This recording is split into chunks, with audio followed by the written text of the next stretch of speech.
हामीले बङ्गुरको दुध खाइराखेका छौँ। यसो भन्दा किसानलाई मार्ग पर्ला, म माफी चाहन्छु, सत्य त्यही हो। कसरी बङ्गुरको दुध भन्नुहोस् त? कसरी बङ्गुरको दुध हो भने हजुरको त्यो बङ्गुरको बिरेबाट क्रस म्याच गरेर चाहिँ निकालेका यी गाईहरू हुन्। जस्तो होलिस्टिन गाई होइन, जस्तो जर्सी गाईहरू चाहिँ त्यसको जुरो हुँदैन हजुरको होइन, पाहाडिया गाईको चाहिँ जुरो हुन्छ। अनि त्यसको चाहिँ त्यो जुरो नभएपछि चाहिँ त्यो बङ्गुरको बिरेबाट क्रस म्याच गरेर निकालेका गाईहरू हुने है। यसो हुँदा जान्ने मान्छेले त्यो गाईलाई पूजा पनि गर्दैनन् र त्यो गाईको दुध पनि खाँदैनन् होइन।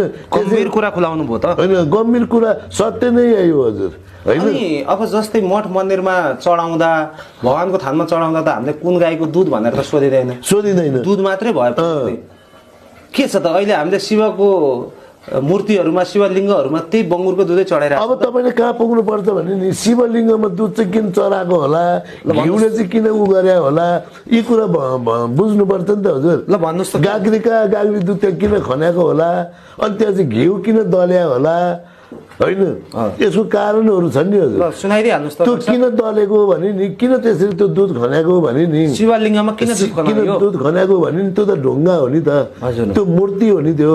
त्यसलाई चाहिँ त्यो घिउ दलिसकेपछि त्यो दुध खन्याएपछि त्यो फुट्दैन, त्यो विज्ञान हो।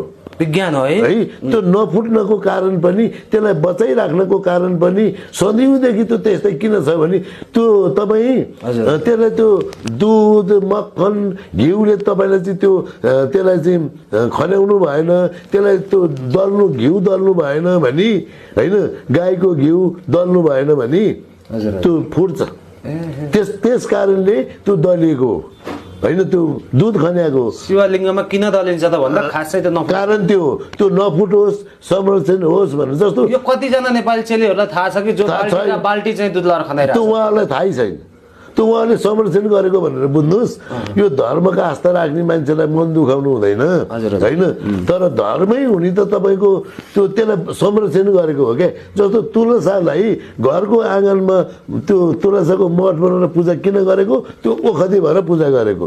धामी भन्दा जैसी जान्ने, बिजुवा भन्दा घिजुवा जान्ने भने जस्तो हेर्नुहोस् त, यो व्यक्ति वैज्ञानिक भन्दा बढ्ता जान्ने भइरहेको छ। करिब पुग नपुग 3 करोड नेपाली जनताहरू बसोबास गर्ने यो हाम्रो देश नेपालमा हिन्दू धर्मावलम्बीहरू, किराँत धर्मावलम्बीहरू, मुस्लिम धर्मावलम्बीहरूदेखि बौद्ध धर्मावलम्बी, इसाई धर्मावलम्बीहरू पनि सबै मिलेर बसेको यस समाजलाई भाड्नको निम्ति यो व्यक्ति कसैबाट परिचालित डलर